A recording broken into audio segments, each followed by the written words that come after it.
Welcome to this explainer. Right now, I want you to picture the vast, wind-swept deserts of southern Iraq. It looks like an empty horizon, right? But then, rising up from the ancient sands, you see the massive remains of an absolute architectural masterpiece. We're looking at a structure that literally sought to connect heaven and earth, towering over one of humanity's very first cities. But here's the core mystery we're going to unravel today. How on earth did a tower, constructed largely out of mud of all things, manage to survive for over 4,000 years? Just think about the sheer contrast there.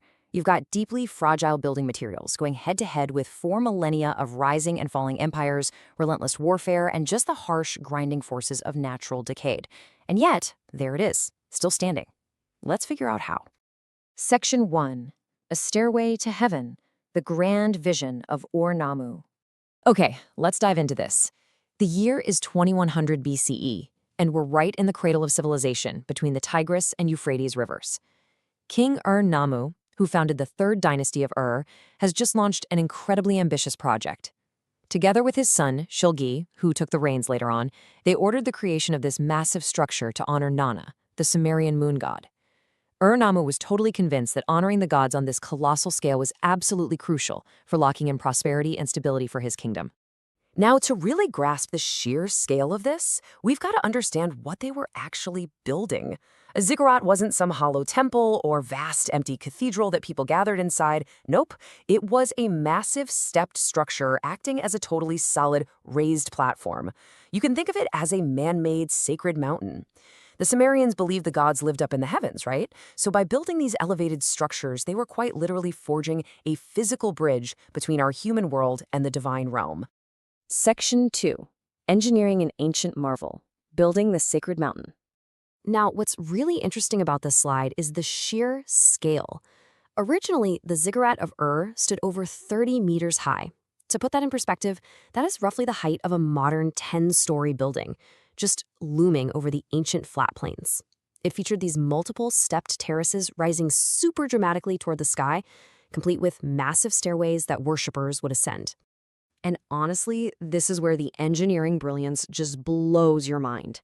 Today, if we want to build a 10-story structure, we're bringing in steel beams, reinforced concrete, massive cranes, and we still end up with delays. The Sumerians? They pulled this off using millions of mud bricks and just raw, backbreaking manual labor. I mean, no steel, no stone quarries nearby, just the earth beneath their feet and sheer, unmatched ingenuity. They executed this through a brilliant 3-step process. Step 1, they built a massive, totally solid core using millions of sun-dried mud bricks. Step 2, to protect that vulnerable inner core, they encased the whole exterior in baked bricks. And step 3, actually, this is the real genius part. They bonded those baked bricks using bitumen. Bitumen is basically a naturally occurring asphalt. That made the outside incredibly durable and weatherproof. They even engineered advanced internal drainage systems. So when it poured, the water wouldn't pool and dissolve that mud brick core. Considering the tech of the time, this is an absolutely extraordinary feat of civil engineering. Section 3. The heart of Sumerian life. The city in the shadow. You have to remember, the ziggurat wasn't just sitting out in the middle of nowhere. It was the pounding heart of a thriving metropolis. The monument was surrounded by this sprawling religious and civic complex. Just try to imagine the noise, the smells, the vibrant, chaotic energy. You've got bustling temples and administrative buildings. You've got merchants haggling over exotic goods from distant lands, and busy workshops where craftsmen are hammering out everything from daily tools to sacred artifacts. Thousands of people lived, worked, and thrived right there in the shadow of this great structure, all guided by the priests who oversaw it. It was the ultimate symbol of civic pride and divine protection. So, the crucial point is, despite being the absolute center of the city, the top of the ziggurat definitely wasn't for everyone. While ordinary citizens were living their busy lives down at the base, they rarely, if ever, actually ascended those massive stairs. Access to the upper levels, and especially the sacred shrine of Nanna at the very summit, was strictly locked down. It was this highly exclusive realm reserved entirely for the priests and rulers who conducted the crucial ceremonies. Talk about a highly visible, daily reminder to the public of the imposing presence of the gods.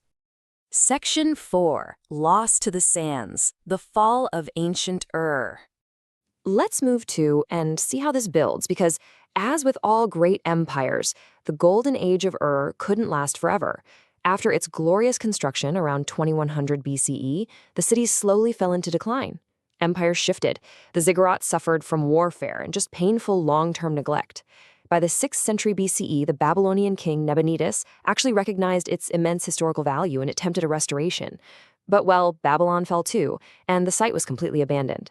For centuries upon centuries, this massive mountain of brick was swallowed by the desert, just forgotten beneath the blowing sands.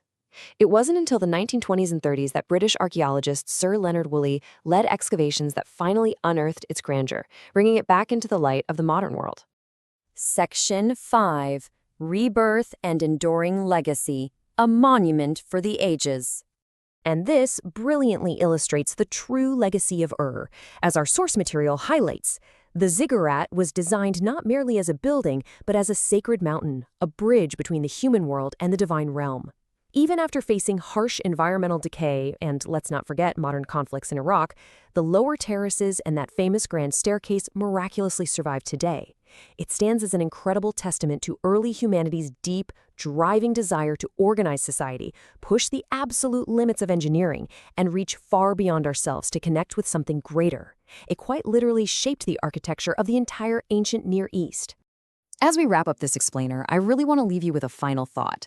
The Sumerians used mud, asphalt, and just boundless ambition to build a legacy that survived 4,000 years.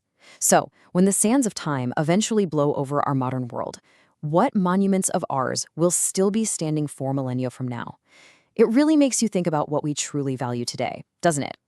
Thank you so much for joining me on this journey through ancient